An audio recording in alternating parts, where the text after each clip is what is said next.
always found the right people to be around, But it's just not just that. It's finding the right people to be around who are actually around the right people too, because it's all infectious, Yeah. People tell me, it's like, hey, how do you find good people in LA? It's really hard. There's a lot of fake people here. It's a lot of crazy shit. I'm like, really? I found the best fucking people here because I always have a lot of value to add to their lives, I always bring the best people with me, and people that are bigger than me and that have done a lot of really crazy things, they want to meet those people too. So it's kind of like, that's some of the value that I add, so I'm always attracting great people. What is going on, everyone? Welcome to another episode of the podcast. Here today with one of the most interesting men I've ever met. And we're going to actually get to the bottom of something at some point during this conversation with Ted. Ted Dhanik is here. Some of you may have heard of him, but we're going to get into some things today that you probably want to have a little notes app on your phone ready, because we're going to cover a couple things about achieving your ultimate ambitions, the path to get there, and I think we're going to probably go down a couple of rabbit holes as well. So, Ted, thank you for being here. Thanks for having me. I appreciate it. I know you're a busy guy, a lot of things going on, a lot of balls in the air.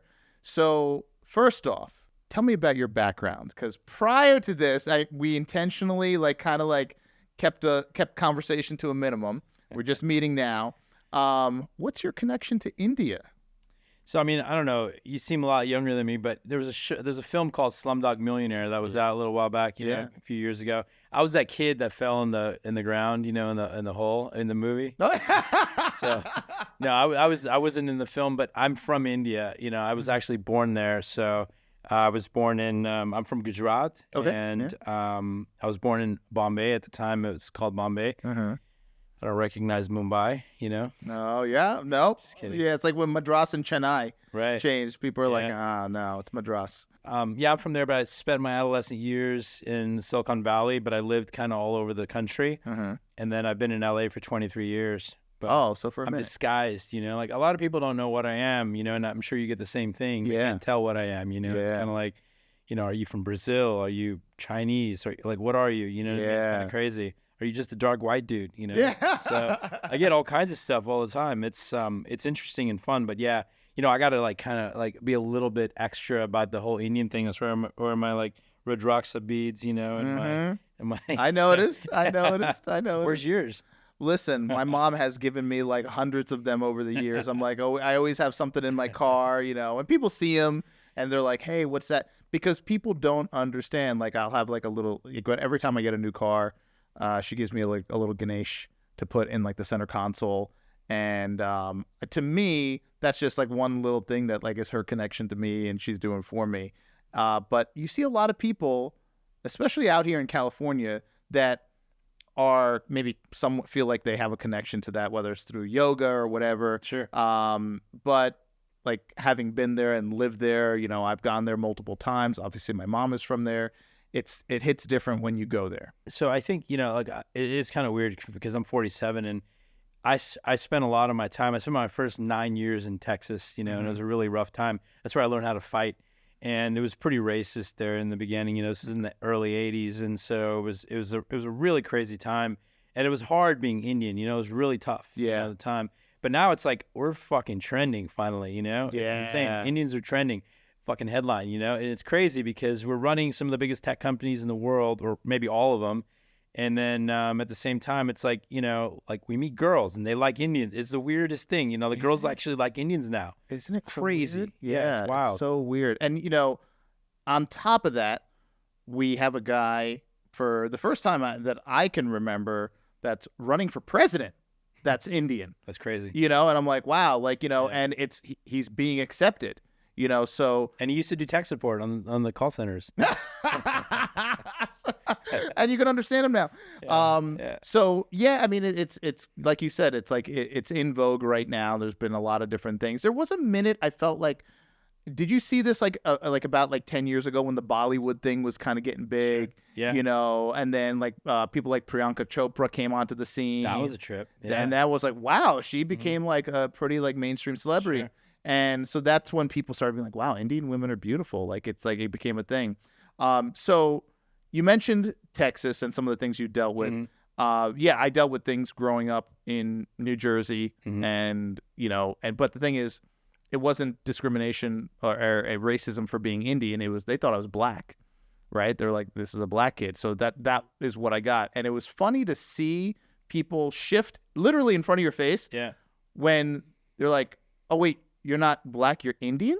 I'm like, yeah, and like I show them a photo of like my mom and the sari and the buttu, and they're like, oh, okay, well now you can come in my house. It was so bizarre. It was like Yeah. almost like, oh, Indians, oh, smart, Yeah. good culture, whatever. They Sure. thought I was black, and they were like, it was like totally different. It was so weird. So growing up, like, and having that time in Texas, like, what were some of the things that you had to deal with? Yeah, I mean, just getting beat up, Yeah. That's just basically it. Yeah. Just getting beat up every day. And, I got to a point where I was like, yeah, I was just getting beat up a lot. And then, I just had to like figure out how to fight. Yeah. So then I learned how to fight, and then, that stopped after a while because it just couldn't. And then I ended up moving to India actually after Texas because my father worked in the oil business. He was a mechanical engineer, and it was hard to get work during the 80s, like the oil crisis and stuff like that. So we moved to India. We almost died, my brother and I, so we flew back 6 months later, and then we lived in New York and New Jersey. So I lived in New Jersey, and it was racism there too. It was the Italians and the blacks against, Yeah. they didn't like anyone else. It was crazy.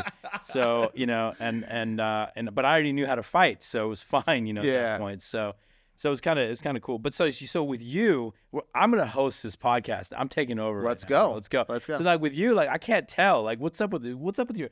Can you say your last name the way it's supposed to be said? How Okay. your mom would expect you So to say? if I'm in India, Yeah. or my mom was saying my name, she would say it Suresh Yeah. Madhavan, almost Okay. like there's a TH. Sure. Suresh Madhavan. Okay. However, when you're a kid growing up, like I was born on Staten Island, New York, Sure. so it was 100% Italian, and then there was me, Yeah. and then moved to middle of nowhere, New Jersey, Mhm. and as a kid with a name like that, you're kind of like, it's almost like embarrassing because everyone Sure. else's name is like Dan Smith or Rob, whatever, and Sure. it was like, so people would say my name, Mhm. and I just got to the point of like, they're like, Suresh Madhavan, yeah, that's it.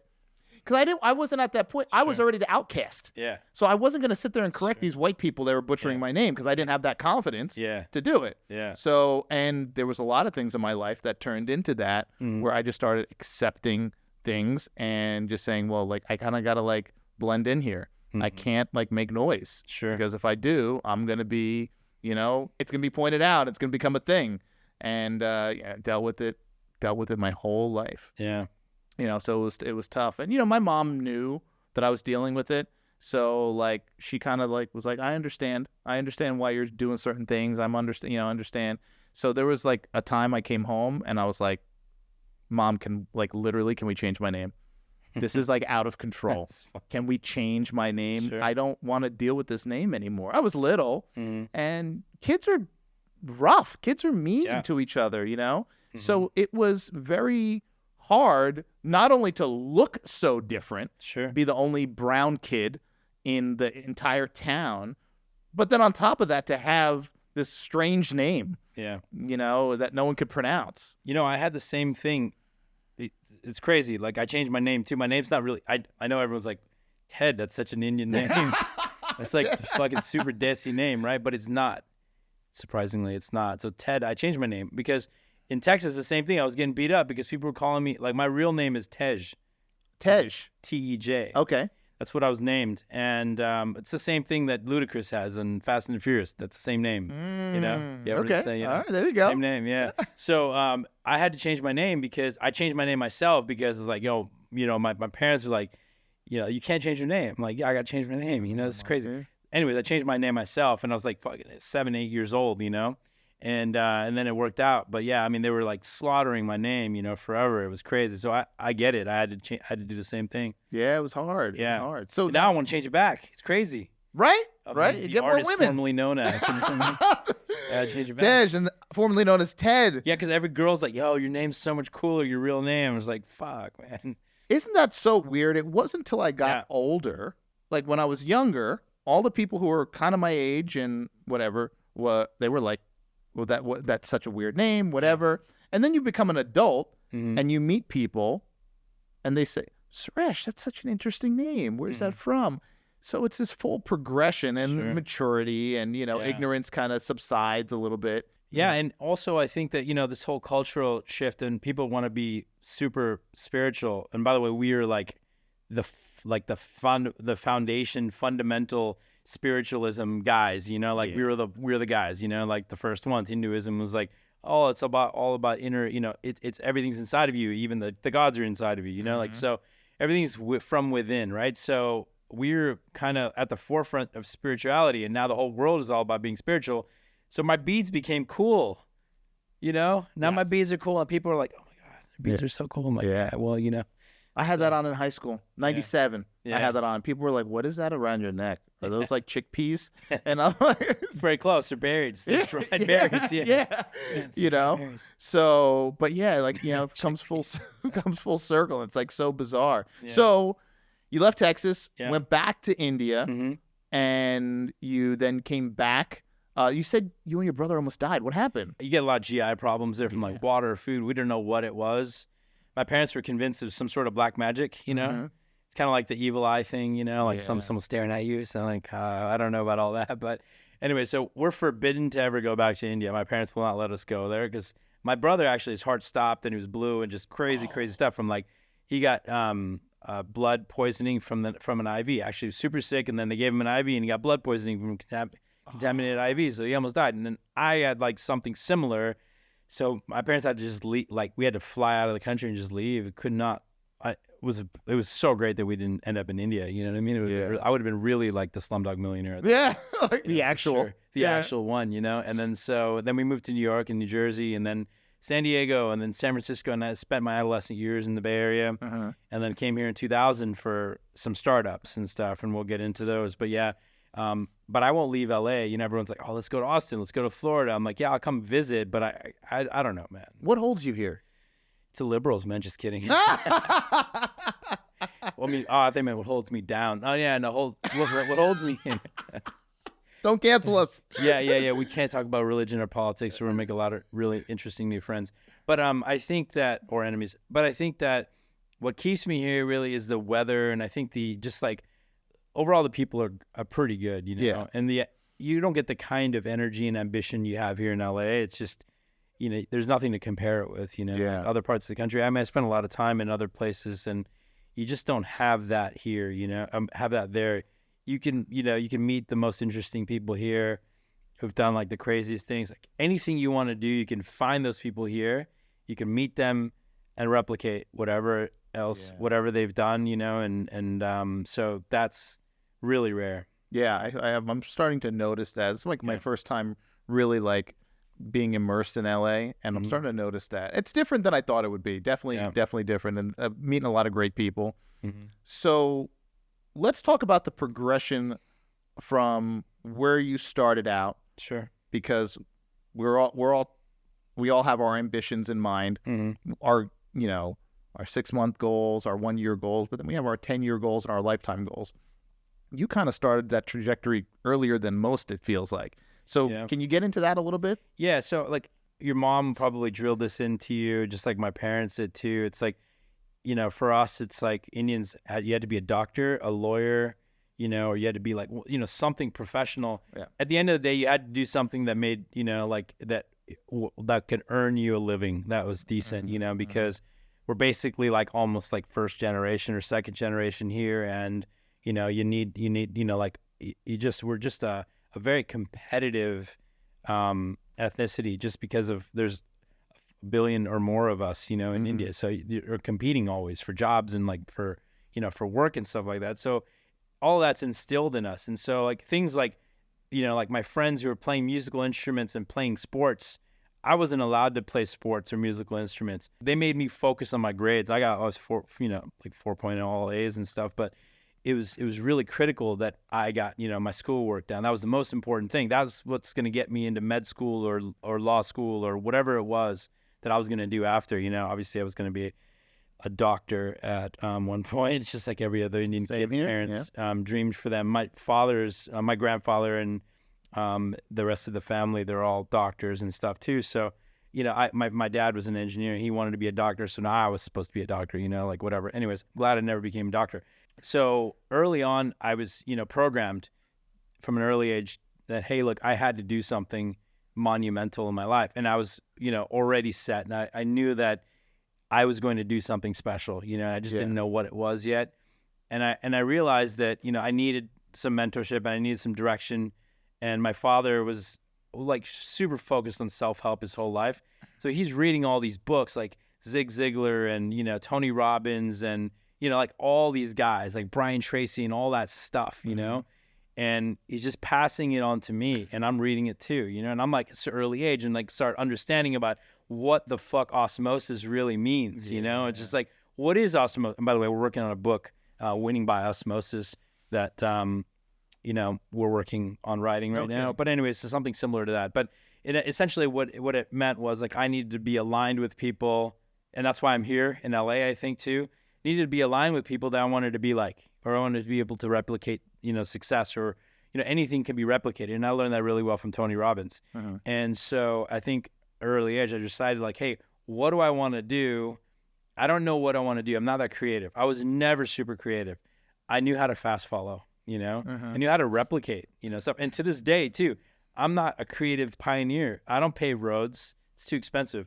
I just figured out somebody who spent some money trying to figure something out and I copy that real fast, I'm really good at doing it a little bit better rather than doing it for, for the first time, kind of thing. So from an early age, I started understanding all of this and I started to realize that my environment is going to dictate what I'm going to do. I'm going to have good ideas or I'm going to have bad ideas, but I'm going to be a product of that environment and I'm going to be either, I'm going to rise to the top of any environment that if I want to be around a bunch of kids in the Bay Area that are selling drugs, I'm going to be the best drug dealer, right? If I want to be, if I want to be around a bunch of kids that are doing, they're working on startups, I'm going to have a startup that's going to succeed, like whatever it was. So luckily for me, I was in the Bay Area around the .com boom, right? So like everyone, was somehow employed by .com at that point in the Bay Area because there was just a shortage of people. So I was in college and, I got a job in these companies and I was doing sales and then business development. And I had a marketing degree. And while I was, getting that, I was working in sales. And so I started selling software and stuff like that. So I really started to understand how to sell value. And then I got to some startups and got to a place where I was really building businesses for the companies. And I started replicating other business models from other companies and creating those products for the companies I was working for. And that ended up going really far to where I got myself to be like one of the 5 people in the country that did what I did. Okay. Like I became really specifically, inclined in a couple things and then made myself irreplaceable and then in high demand. And then I ended up in a place, startup called Lower My Bills. Was one of the early guys there, and then we ended up selling that to Experian. So I have figured out how to make myself pretty valuable at an early age, and it's a super, super secret recipe. I'm just going to share it. It's super simple. It's by being valuable. That's it. You become valuable by being valuable and adding value. Yeah. To every friendship, relationship, partnership, customer, in every place you can, add as much value as you can without expecting anything in return. I mean, that's the key. Yeah. Just do what you do without having anyone affect what you do. And you become, infinitely valuable. How did you learn that? At what point did you recognize that was the key? Because most people inherently say, well, if I'm going to do all this, I want this in return. Now, it's almost like human biology, right? Like I'm going to put forth this, but wait, what am I getting back for this energy and effort and this time? And if they don't get that in return, they quit, right? Sure. So at what point did you realize that, I just got to put forth and bring value and it's going to come back to me? Yeah, well, see, that's the whole thing is like putting value into something is so much value that you become irreplaceable. And where that happens is where that's kind of like the apex and that pristine moment where no one can replace you and there's no value that can be assigned to you at that point, right? So when you add so much value, you got to do it in the right setting. You got to do it in the right places, and it's got to be for the right reason too. Like you can't really do something. You can't. I mean, you can, but it's like you want to do something that you like doing. First of all, you want to do something that you like doing. The cause is good. The business is good. It's a good business. The business adds value to people's lives. Sure. End of the day, fundamentally. And when that's there, then then you feel comfortable and grow into it. And I think that makes a pretty big difference. Yeah. Now, did you go to university? I did. Where at? Northern California, Cal State, East Bay. What's your standpoint? Because I get this question a lot from people about going to college, getting your degree, or in this day and age, there's a lot of people who feel like college is a little bit of a scam, a little bit of a waste of money, and they can figure out a path in life based on following their passion, coming up with a product of value, and doing it without the college establishment. If someone were to ask you, someone young, 17, 18-year-old, who's now looking down the barrel of either making a decision after high school, go to college, or maybe kind of just go get into the workforce, get some mentorship, learn a little bit, learn about being non-replaceable. Sure. What would you tell them? Well, a couple of things. So I've had this realization, for many years about certain types of personalities and certain types of people. So it just depends. Now, what I got out of college, now I learned a lot, and they keep trying to get me to come back and speak, but like that's the whole thing. It's like, do I truly believe that this helps me get anywhere, right? I don't think it did, except for the one thing, which is discipline, right? So I was able to really stay in school for as long as it took to finish, right? And that is a lot, right? It's a lot of work, and it's a lot of discipline. It's a lot of focus, and it's a lot of doing stuff you don't want to do, but you really need to do to get it done. So all of that psychology is critical in, being, if you want to be an entrepreneur, it's really important, and if you don't want to be an entrepreneur, if you want to work for somebody, then I feel like you could work for somebody for the rest of your life, and you don't really need that kind of mindset. You really don't need to, the whole finish something that you start every time, all of that stuff. There's a lot of people that I meet and have met over the years that have done some really wildly successful stuff, like projects. I owned an ad network for 14 years, and we had performance marketing business, basically. So worked with a lot of affiliate marketers. And a lot of them were like 18, 19 years old.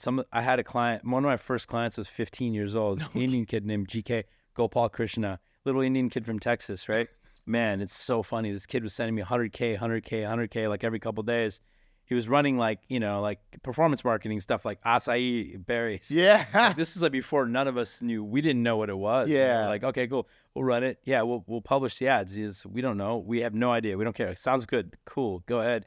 And this kid was crushing it. He was 15 years old, and he was running these ads. And like guys like that who were like, and after that, he continued to go on to do more other things. And I think they own Goji Berry now. They own this thing called these vinegar gummies. Goli. Yeah, those guys. Yeah. It's those kids. It's crazy. But anyway, so some of these guys are self-starters, and they just get it, and they demonstrate that at an early age. Like they're doing like big stuff, you know, they're already doing stuff. Those kind of people that already have experience of doing things already, that have already started, then I think that college will slow them down, They don't really need it. They're entrepreneurial. They're already there. They already have demonstrated the work ethic, and they know how to do it, So those guys are great. Now, there's people that are like haven't done anything, and they don't want to go to school yet. They don't want to go to school, but they haven't done anything either. Yeah. They're thinking that, I don't really need to do anything. I could just learn it from these guys. Well, you could talk about it all day long, but you haven't actually done it, Go try to do it. It's not too late to go back to school. But school is a different place now than it was back, 20 years ago. Yeah. So things have changed quite a bit. Yeah, it was not even in the realm of possibility to tell my mom that I wasn't going to college, let alone not becoming a doctor. That's like, that was, so to even say you're not going to go to college, that was not the realm. But it's becoming a little bit more of a conversation these days in a lot of households with a lot of parents, because I see some parents who are a little bit progressive. They're seeing these people who follow their passion, start journey, whether it's a business, it's an idea or something, and they're seeing that, okay, there's an opportunity for success here. So, okay, maybe I'll let them try this. And okay, if it doesn't work out, they can go back to college 2 years later, whatever. So, but that wasn't on the radar for me. It was go to college, go to medical school, become a doctor. And Sure. there was nothing else. It was or else you'll be disowned and you'll be ashamed to the family. Yeah.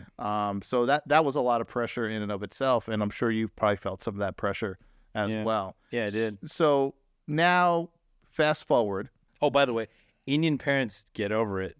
They do get over it. They do get over They it. get over everything. Yeah, they do It get over doesn't seem like it at the time, but they get over it. Yeah, I still get a little whisper here and there, although like I have the companies, I have the businesses, I have the net worth, and you know, my friends who are doctors are like, "You make how much?" And still my mother is like, "You know, you could have been a great surgeon. You could have been." I'm like, "You got to be kidding me. That was like 20 years ago." You know? So what would you say is the accomplishment for you in the because we can go down so many different rabbit holes for business that really set you off on that next echelon that made you say, okay, I could do this? Well, actually, you know, I had to work for people. Okay. You know, so I kind of went through the path with college, all this shit, and I worked for a bunch of people, you know, and then I ended up like working for the best. It became the best, you know, became really good everywhere I was.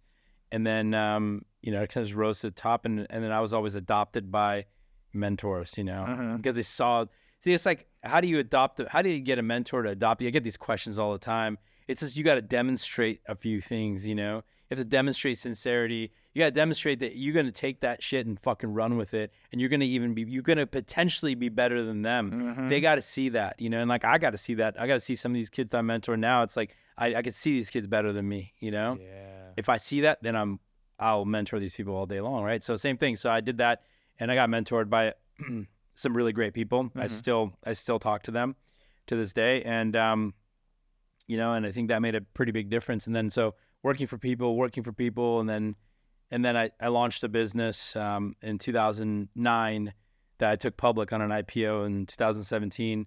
Then along the way, there was another company that I launched that I took public too along the way. So there's two companies that took public, and those are entirely mine. I ran the whole thing. I founded both companies, and you know, and I think it was you know, it was kind of more of like natural progression. And then now I'm in another phase now, like a totally different phase. Yeah. And then this phase is a very interesting phase too. We're back to osmosis because it is about the people that you're around that are going to determine, you know, like the ideas that you're surrounded with come from the people that you're around. Yeah. And if you're swimming in bad ideas, you're going to fucking drown. But if you're around great, you know, concepts and you know, positive mindset, and, you know, everyone that's around you is like-minded, then guess what? Then you're going to rise to the top of that. You know, that's the whole thing. It's like, you got to rise to the top of whatever you're at. If you're sitting in a bunch of shit, rising to the top of that means nothing. You know what I mean? Yeah. So I think like a key takeaway for me out of all of this was I always found the right people to be around, you know, but it's just not just that. It's finding the right people to be around who are actually around the right people too, because it's all infectious, you know? Yeah. People tell me, it's like, hey, how do you find good people in LA? It's really hard. There's a lot of fake people here. It's a lot of crazy shit. I'm like, really? You know, I found the best fucking people here because I always have a lot of value to add to their lives, you know? Like, you know, I always bring the best people with me, and people that are bigger than me and that have done a lot of really crazy things, you know, they want to meet those people too. So it's kind of like, that's some of the value that I add, you know? So I'm always attracting great people. So contributors. If you have someone who is just young, starting out, up and coming, and they have their goals, they have their ultimate ambition for who they want to be, what they want in life, but they say, you know, I'm young, I don't have any capacity. What value am I going to bring? I remember there was a point on my journey where I said, well, what value can I bring? I don't really know anything. I don't have like a superior skill. So then I just got to that point where I said, I'm going to go to the people that I want to mentor me and say, what can I do for you? What do you need? Because I needed to make myself valuable, and I didn't have a skill set per se. What did you do when you got into those situations? Because there's going to be a lot of people out there who say, well, I don't really have a skill, but I'm hungry and I want to do it. What do you say for that person? Yeah, I mean, it's the same kind of thing. So I have a mentee right now who is, this kid is like 25, 26 years old, super fucking smart, right? And he's done some like really creative things. Like he moved here from Northern California with no money, and he was like living on someone's couch, and he somehow got this membership to this gym. Like we have this gym, and it's an executive membership, and it's like everyone in that locker room is a baller, right? Like seriously, everyone in that locker room is from like, J-Lo's manager to like, I'm in there like, to like, like full spectrum of like biggest directors, producers, like everyone's in there, right? And he like somehow convinced them to get into the 3-year waiting list on this locker room. Somehow convinced them. He got in there. He's in there, and he's been there for a few years. And he's met every single person in there. Everyone loves him because he's so sincere, humble, and he's willing to work and learn. He works for me. The kid works 12 hours a day for me, 7 days a week now. And what I need, it's like, it's kind of one of those things. Will you mentor me? It's like, kind of like, I don't really have a lot of time to mentor. And this is going to be similar for every other mentor too. It's like they don't really have time to mentor someone, Yeah. But we have time to work with you. I do have time to work with you, and in the process, you will be mentored. Yes. So it's kind of like these guys would be willing to work and do anything and not complain, and it's like smile and excited that they're learning. That's what I'm looking for because I was doing the same thing. Yeah. So what I did to attract these mentors was I was the same way. I was sincere. I was like, I will do anything it takes, and I will show you. And I will not complain. I have no ego. I am super coachable. I'm going to be the most coachable person you meet. In fact, today, till this day, I'm the most coachable person in the room usually too. I haven't done shit, Yeah. And I haven't learned enough. I haven't learned anything. I'm like constantly learning. I'm learning from you. I'm learning from everyone, Yeah. So to maintain that mindset from an early age is really critical, and that's very attractive, and like amenable to change. That's really critical because this kid's like, like, what do you think about this? What do you think about this? And I just tell him, no, here's why you should do this. Here's why you shouldn't do that. And then you'll see them, you're right, adapt. It's like, I want to put more energy into this guy. I want to put more, he's going to grow. He's going to learn, it's going to be great. So that's how I'm attracting, and that's how these people are attracting me, by willing to do whatever it takes. So I think one key thing is kind of like, you want to attract a mentor. Guess what? The mentors are really fucking busy. Yes. Right? How do you get them to like work with you?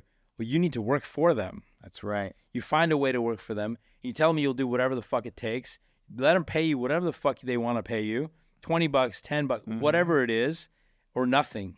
Just do it. If you really want them to mentor you, you have to prove it, Yeah. That time that they're going to spend with you is technically mentoring. So, yeah. And there's a lot of people who I know, some other people have kind of spoken a similar, let me say, guidance, and they say their response is, "Oh, it never worked for anyone for free. That does. You're teaching people to not value their time." And because I've said that, and people have kind of pushed back to say, "How can you give that advice to a young person?"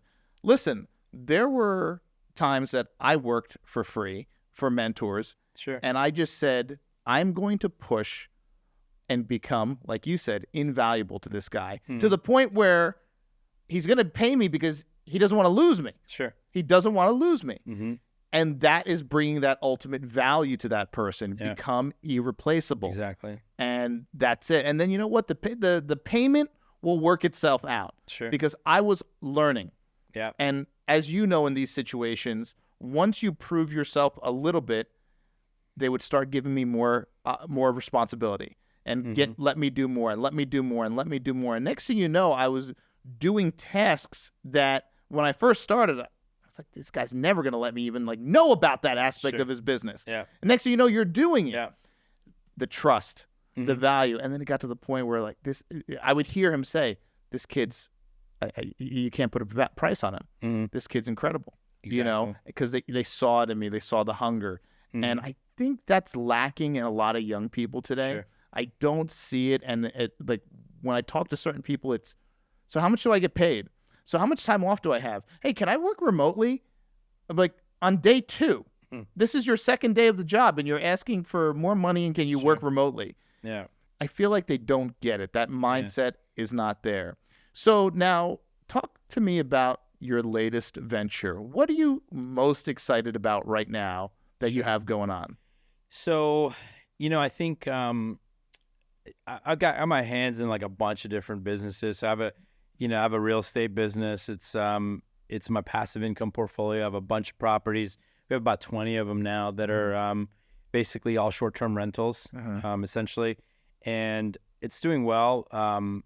Trying to get that to about 7 figures a month right now. It's pretty new, and so we're very close. I think I'll be there somewhere, before the end of the year, and then we're gonna multiply, triple it by the end of next year. How do you feel about that short-term rental, like the Airbnb, VRBO market? There's been some talk lately about it on the decline. How do you feel about that? I know that firsthand. I know the ins and outs of the whole thing, inside and out.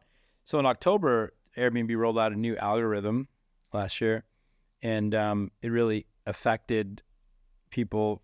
Their revenue wasn't affected, but a lot of hosts were affected by it. What was it? And it got worse in December too.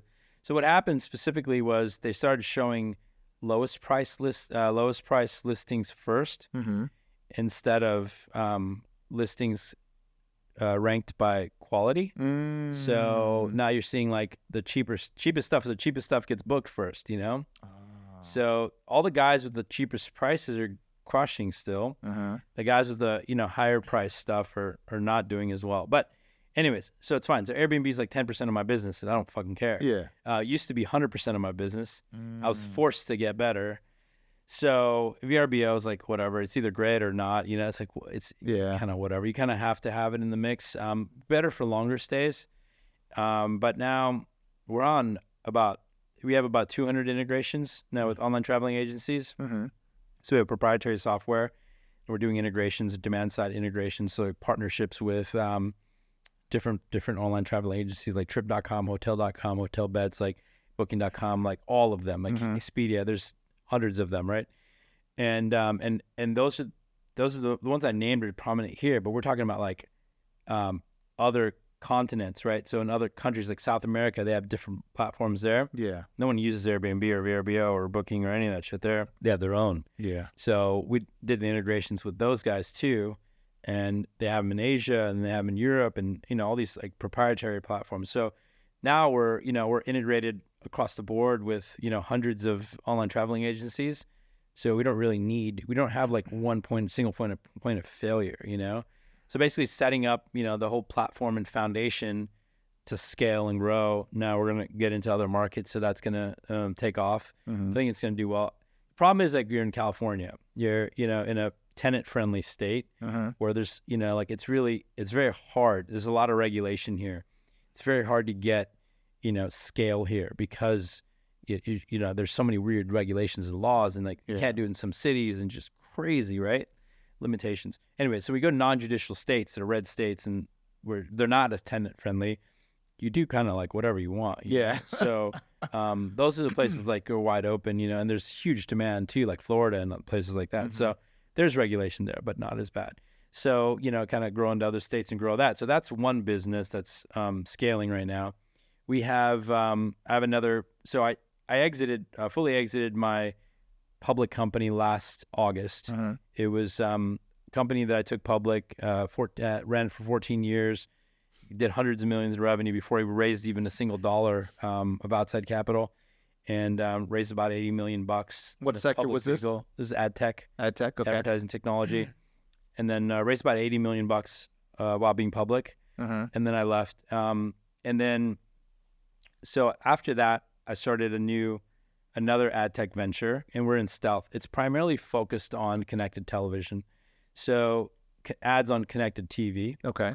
Which are, the smart televisions. So you have like LG, Samsung TV, Apple TV. There's all these platforms like all the smart TV manufacturers have, and people download apps. So there's millions of app developers. Yeah. So they're downloading apps kind of like on a mobile device, but on a TV screen. So you're on a big TV screen. So the commercials on that, those free apps, right? They're freemium. The apps are free. They're ad supported. Okay. And the ads are commercials, just like you see on Hulu and everywhere else. Same thing, right? Okay. Anyway, so we're selling those. So essentially, they're like anywhere from like $20 to $100 CPMs. Okay. It's much more stronger than mobile device, essentially. So we've been in that. I was in that business for several years in the last company, and then I just wanted to focus just on that. because I feel like there's so much more. It's more valuable to the advertiser because it's a bigger piece of real estate. You could interact with it because you could go down a conversion funnel because you'll see like these ads will have a QR code on them. Okay. You scan that with your phone while you're watching TV, and you have a landing page on your phone, and then you can check out and you can do all kinds of really cool stuff, right? So Cool. we didn't have that on, linear television like cable and stuff Yeah. like that, Yeah.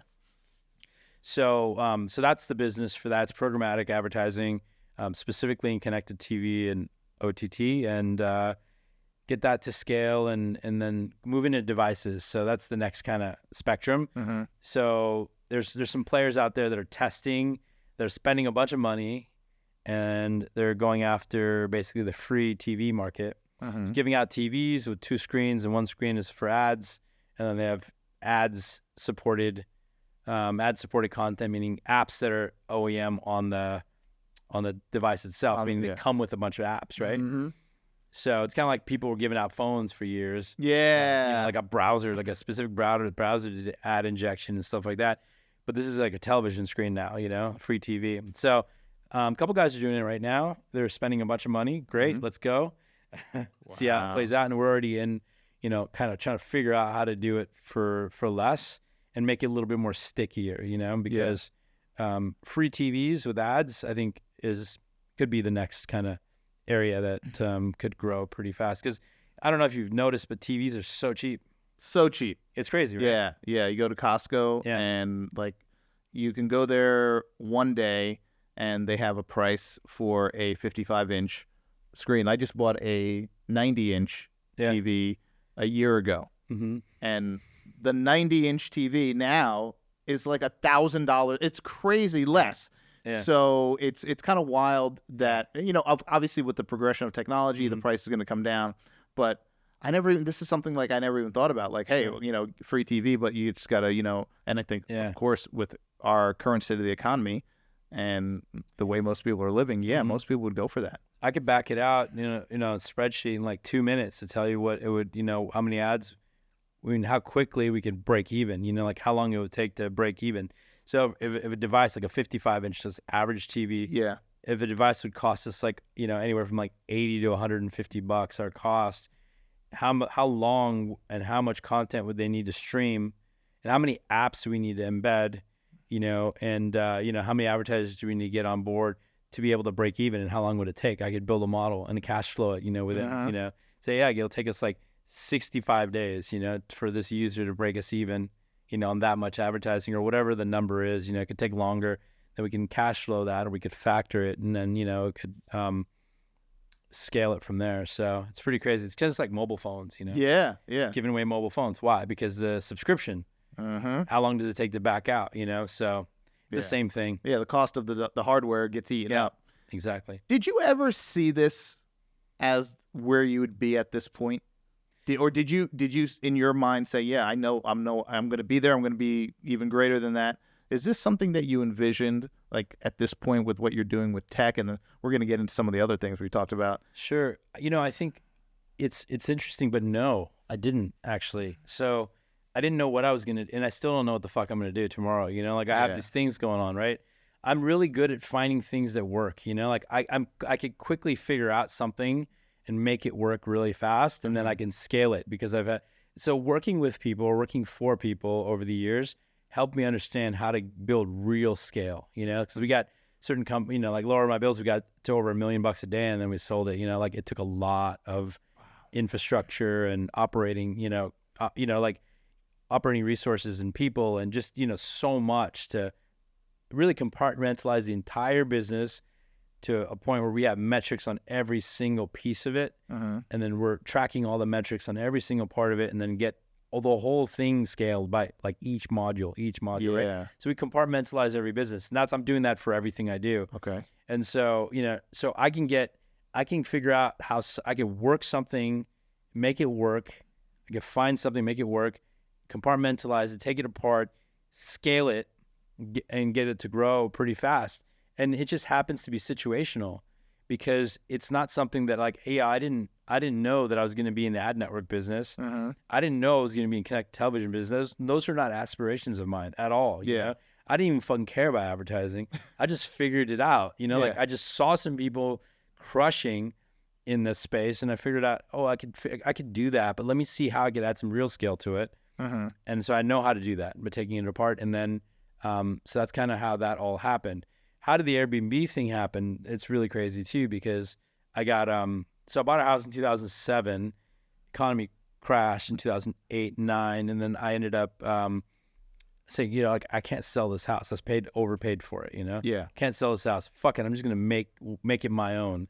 I'm going to do whatever, you know? So I demolished the house, built a new house, spent way too much money on building that house. And then during it took 3 years. And during that process, I was like, I got tired of it. And I bought another house and I moved. Yeah, it's like, fuck. What? Yeah, I got tired of it. I'm like, dude, so many delays. The city, bureaucracy, it's like fucking liberal nightmare, you know? Yeah. It's crazy in LA. And then I finally finished the house and I was like, listed it for sale. You know, I was like, I'm going to fucking sell this house. I don't need it anymore. You know, I got a better house. So I couldn't sell the house because, you know, and then, anyways, couldn't sell the house, a weird time. So then some of my friends were like, hey, we're doing Airbnb, you know, like you should do it too. I'm like, no, I'm not going to let these people come in and abuse my house, you know. Break my stuff. This house is crazy, you know, like it was, you know, it's a great house. It was $4.5 million house, whatever. But like, it was really delicate, you know. Anyways, I'm going to try it. I did it. I tried it, and I got it so crazy. It was doing $50,000. This house was doing $50,000 a month for 8 years, you know, until October. What? Yeah, it's crazy. Like this one house, you know. Anyways, so then I started to scale from there. I said, like, you know, this was like the fucking greatest thing. I was like, you know, like, I'm so glad I never sold this house. And, you know, it's funny because the guys that had the listing were the twins, Jason and Brett, you know, from Selling Sunset. Yeah. They're my boys for like 15 years. Anyway, so they try to sell a house. Every time I see them out all the time. I'm like, thank you for not selling my house. But they couldn't sell the house because it was always rented. They couldn't show the house. It was always occupied, always rented. Couldn't do open houses, nothing, always rented. Like, bro, we can't sell your house because we can't show your house, you know? Anyway, so that's what ended up happening with that.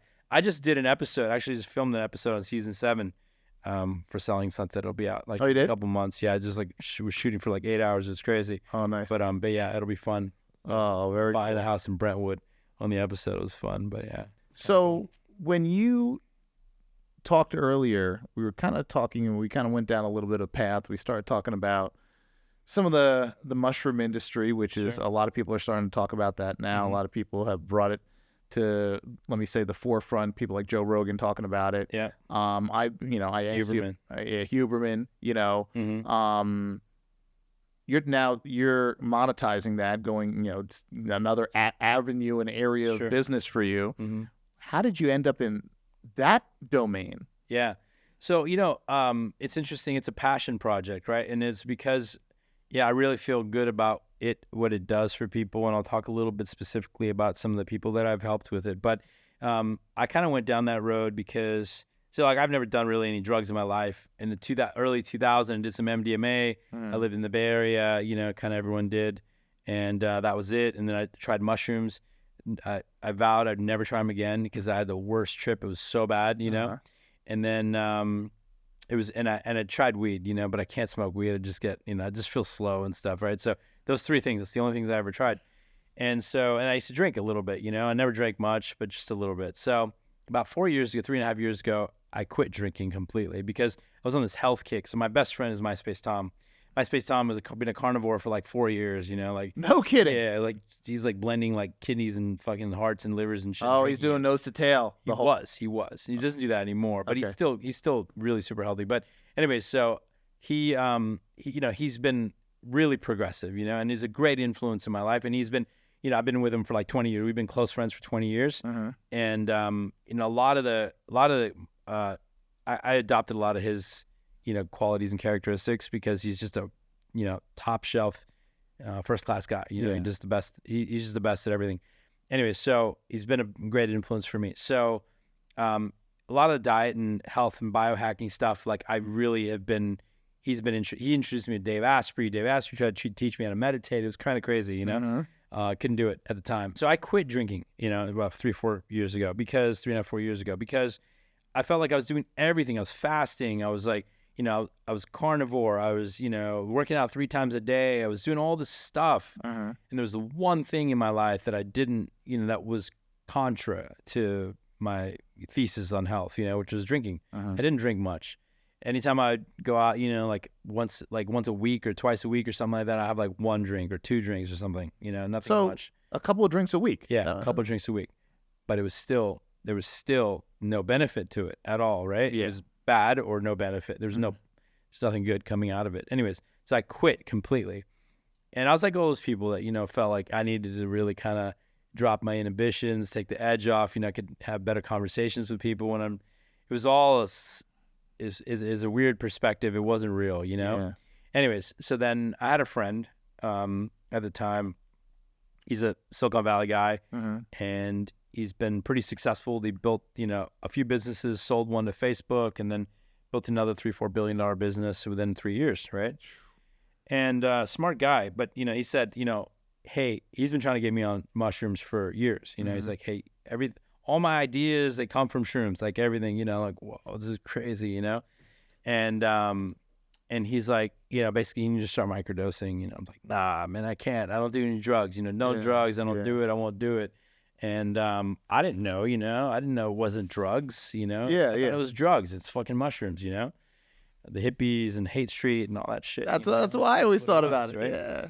Anyway, so he's smart. He sent me a bunch of science. He knows if he sent it to me, I'd read it. So I'm reading these double-blind, placebo-controlled studies on like what it does for your brain. It's kind of like what Huberman's like 2-hour podcast on psilocybin and the effects on your brain. I advise everyone to watch that podcast. It's phenomenal. Everyone should watch it. Yeah, it's 2 hours of what psilocybin's effects on your brain. Anyways, and it's basically so while you're microdose, we're talking about microdose, not macrodose specifically, but microdosing. What it does for you is like mood enhancing, and it's just uplifting. So you just feel happier. Really, you don't feel like high or anything like that. You just feel happier, right? Just feel like you're in a better state of mind. But while that's happening, your brain's being rewired, right? So essentially, you're creating new neural network connections and neural pathways in your brain, and it's spawning neurogenesis. So imagine this: so like you're having a drink, it's killing brain cells. Yeah. While you think you're having a great time, you're killing brain cells. Yeah. These guys are doing like, whatever kind of drug, like whatever it is. Yeah. They're feeling great, killing brain cells, right? Well, you're microdosing. You're feeling great. You're growing brain cells. This is insane. You're like, wait, what kind of shit is this? Yeah. What are the side effects? There aren't any. You wake up happier the next day. Wait, what? Yeah. So you wake up the next day happier than the day before. What? How is that possible? Yeah. Yeah. Well, so it's crazy how it works, So it's called a reverse hangover. So I was, I started reading all this stuff about, PTSD, and 80% of the subjects that the military sent, they came back from Afghanistan, they gave them a high dose of shrooms. 80% of them showed no signs of PTSD after the first treatment. So I started thinking like, yeah, I'm an entrepreneur and I'm mildly fucking depressed, and most of my friends are too. You know? And so like, I think this will be really helpful for me. And at the time I was running a public company. And I was in the media every day for some stupid shit, and some trolls are trying to short my stock, Yeah. Oh, this guy's driving on a $2 million Bugatti. It's in the fucking paper, he's overpaid, some stupid, crazy stuff all the time. So I was really freaked out and stressed out all the time. And so this was really starting, to really help, and made a pretty big difference. And, and then so I had some friends. So I started basically, my friends introduced me to some people, and they had like these brands, microdose brands and stuff. And they're, like you tried them out, and I tried them, and I tried them again, and I tried them again. And I was like, hey, dude, like, why do they feel different every time? It's inconsistent. Like, what's going on? So me being able to get to anyone in this town, I got to these guys, the guys that own these companies, and I'm like, hey guys, what's up? And so I started asking questions. Like, why is it so, I want to understand, like, is this the nature of the mushroom, or what is it? Like, why do I feel different every time? Sometimes I feel really super great. Sometimes I feel kind of anxious. Sometimes, like, what is it? Like, I don't feel I feel weird, like, I don't know what it is. Anyways, well, they said, it's because the strain's different. So I'm saying like, wait, so you're using different strains on your product every time? They're like, yeah, sometimes. Like, why? It's because we get different deals on the mushrooms, different strains, different deals, So whatever they get a best deal on, I said, oh, that's really crazy. So then I went down the rabbit hole of understanding strains and mushrooms. Now, it's very different than weed. So then I started understanding that, hey, these strains, well, they could be anywhere in the world. Okay. These strains, right? Like this, for example, some of the chocolates we use, we have albino penis envy. It's a strain between an albino mushroom and a penis envy. It's a cross strain, right? Okay.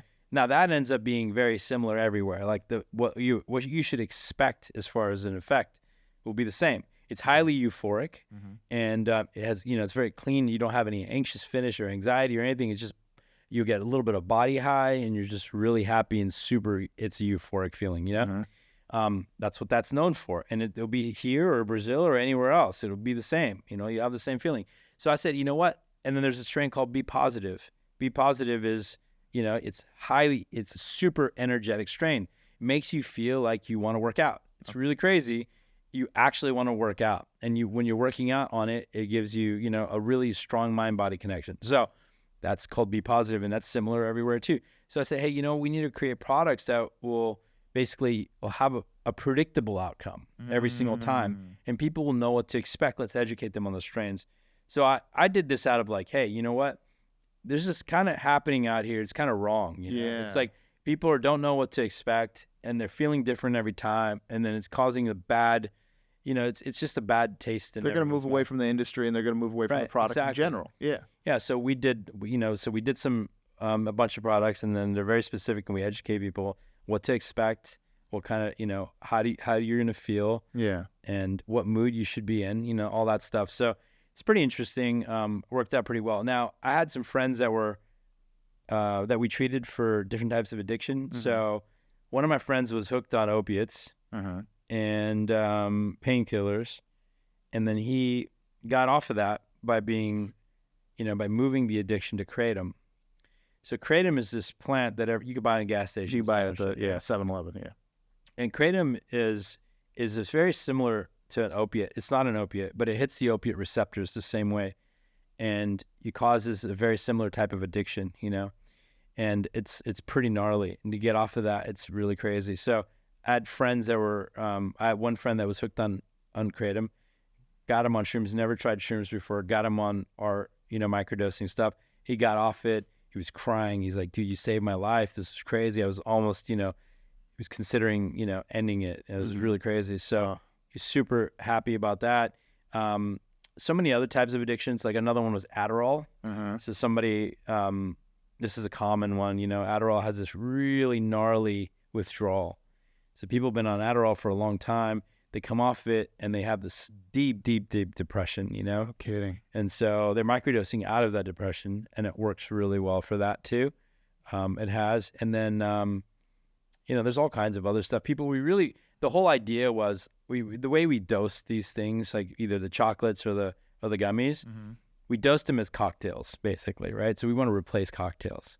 That's the whole idea. It's like, hey, don't drink, just have one of these. It's the same kind of like dosage. So what you get out of a cocktail, this will last like an hour and a half. You'll feel like, you'll feel super happy. You'll be really social. You'll be talkative. You'll want to, be like kind of like everything's, like how you expect alcohol to make you feel, but it never makes you feel that way. That's kind of the idea. And I got to ask you this before we end.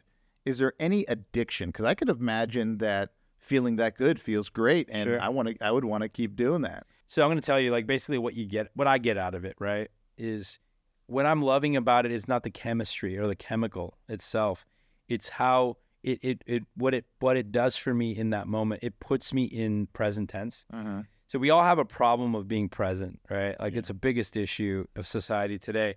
So the reason why I had this like weird, crazy thing. So I had really bad memory. I couldn't remember shit, my whole life, it was kind of crazy. And then like I got, on shrooms and dude, it's crazy. I remember every word everyone says. Like I'm not joking. I'm verbatim. I'm talking about every word everyone says. My girlfriend, everyone's freaked out all the time because I remind them of shit that they've said. What it was I was never present, So I wasn't listening. I was never present. So mushrooms forced me to be present. It really forces you to be present, puts you in that moment. And while you're in that moment, you start appreciating and showing gratitude. You start realizing that this is really great. And what is really most important to me is all the stuff that defines my character. And I can't really understand that until I'm fucking present. And so you become present. You realize what really identifies you, or what's the core of your character. And that is what's most important to you. And that's what identifies you. And that's the stuff that you really should care about, not all this other shit. Like for me, it's like my family, my friendships, cultivating new relationships, health and wellness. That's the stuff that's most important to me. And that's what really identifies me. It's not my work. Yeah. Or it's not the shit that, is transient and changes every day. My work is a job. Yeah. Whatever, like tomorrow it's going to be, I don't know, I'm Indian. I'll have a 7-Eleven or something, Fucking Dunkin' Donuts. No, those are Cambodians. Are they? Yeah, Cambodian. You can't fucking cross that shit, bro. You can't cross that line. Yeah, you can't cross that line. Yeah, they're going to get territorial. But yeah, so, from that standpoint, it's like, I had it all wrong. Yeah. And I had to like really understand, like, and then the meditation, so I practiced TM, and that really, really changed a lot for me too. Yeah. So between that, like, hey, by the way, we're spiritual. We're Indian, but we're actually spiritual, And so that, that actually, we're not just like playing, I'm back to being Indian because it's trending. But all of that stuff actually, it's work inside and within. And then also, so the whole psychedelic stuff and all the research around it is so compelling. I did a ketamine therapy, 2 ketamine therapies recently. Mm-hmm. My friend Derek, he owns a company called Better You Care. Mm-hmm. It's a U, Better You Care, and they do this like telemedicine ketamine K therapy treatment. It's a lozenge that you swish around your mouth for 12 minutes, and you spit it out, and then you wear blindfolds and headphones, and you're laying there, and you're in this like deep thing for medicated meditation for an hour and a half. Mm-hmm. And it's profound. It's crazy. I've never felt anything like this. It's like your thought is traveling at the speed of the Autobahn with no cars on it, while otherwise you're naturally processing thought like you're driving around West Hollywood, stop and go, stop and go, stop and go. So I processed like 2-3 months worth of thought within 1.5 hours. It's crazy. And you're fully coherent, aware, and navigating, and you don't feel impaired at any point. You don't feel high or anything. Yeah. It's really great. And so I recommend that for a lot of people. One of my friends was suicidal recently. I don't know why I get the best ones. It's weird. And some girl broke up with him. It was really sad. And I had to power drill him for an hour and a half in a lunch, and I got to him and I reset him. And then the next day we did a K therapy, and he's like 180 degrees. Like, he's like, dude, like so different, So it's really made to like really help people do a lot of deep meditative work. Yeah. Sometimes people can't get to that meditative state without medication. So yeah, it's really more of an medically enhanced meditation. Yeah, I found that with you've heard it, of course, NAD. I've done the NAD treatment. I haven't done that yet. Times. It talk about mental clarity coming out of it. It'll change your life. You have to take the ox spleen or something? No, I did it through IV. Okay. And at first it's really uncomfortable. Sure. Then you kind of get settled into it, but you have to do 6 treatments within 8 days or something like that, or so it's and you're there for a couple hours. So it was pretty intensive, but every time I've done it, it has been like it's unbelievable. But that is something that got me into about the psychedelics and trying to learn more, and then the ketamine for people with addiction. But man, there's so many things we have to touch on that I know we got to close, but I definitely want to have you back because I want to talk to you about the fasting and also the carnivore diet, because we were sharing a little bit about that. And I know that's something that a lot of people want to talk about. But thank you so much. This has been absolutely incredible. Where can people find you to follow your journey? Sure. You can follow me on Instagram, Ted Skilla, 2 L's. Okay. And you put it on the screen. But yeah.